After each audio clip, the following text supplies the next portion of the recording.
बिस्मिल्लाहिर्रहमानिर्रहीम। अस्सलाम वालेकुम। Welcome to my YouTube channel जायके पाकिस्तान की। तो आज हम बनाने वाले हैं मज़ेदार सी खीर। ये बिना डब्बे के बनाएंगे और हम इसको घर पे तैयार करेंगे। किस तरह से तैयार करेंगे और इसके लिए हमें किन किन चीज़ों की ज़रूरत होगी और वो कौन सी अहम स्टेप हैं जो हम आपको बताने वाले हैं जिससे ये खीर वैसी बनेगी जैसा हमें टेस्ट चाहिए।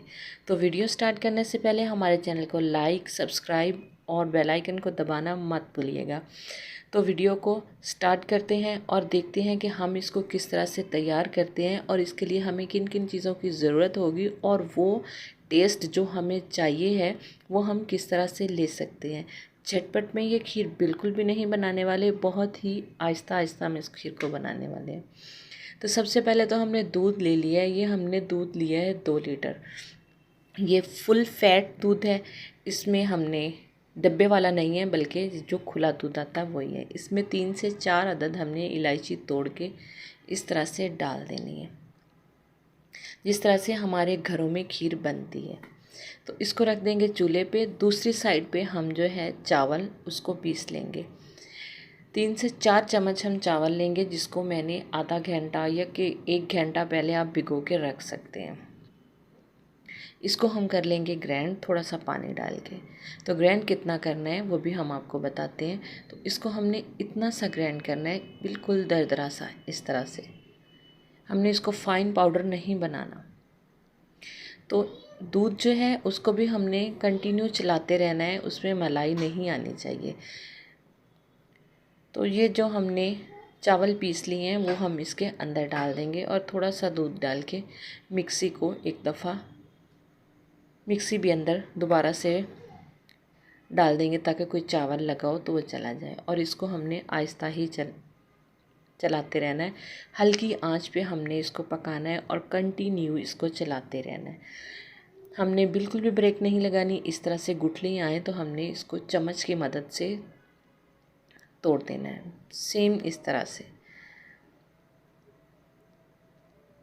और अंदर ही मिक्स करते जाना है।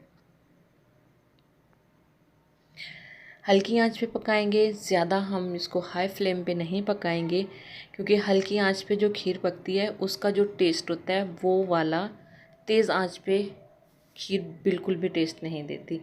अब तो फास्ट आ गया ना कि चलो डब्बा ले लिया, दूध गर्म किया, अंदर डाला और 2 से 3 मिनट में खीर तैयार। लेकिन ये वाला टेस्ट उसमें हरगिज़ नहीं आएगा।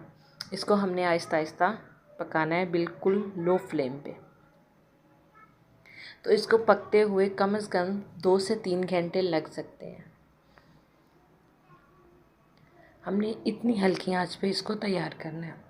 तो बस इसी तरह से हम इसको चलाते जाएंगे और इसको पकाते जाएंगे। कितनी देर में ये पकेगी वो हम आपको आगे चल के बताएंगे कि कितना टाइम इसको पकने में लगा है।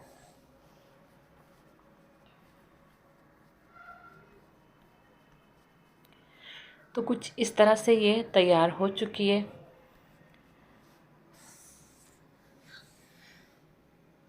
हमने इसको ब्रेक बिल्कुल भी नहीं दी, ना नीचे लगने दिया है।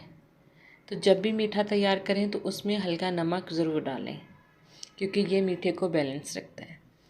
तो इसको कर लेंगे मिक्स। अब हम इसमें डालेंगे चीनी। तो चीनी मैंने इस कप से आधा कप चावल लिए थे, तो 1 कप मैं इसका चीनी लूँगी। अगर आप कम या ज़्यादा मीठा खाते हैं तो वो आप कर सकते हैं अपने टेस्ट के मुताबिक।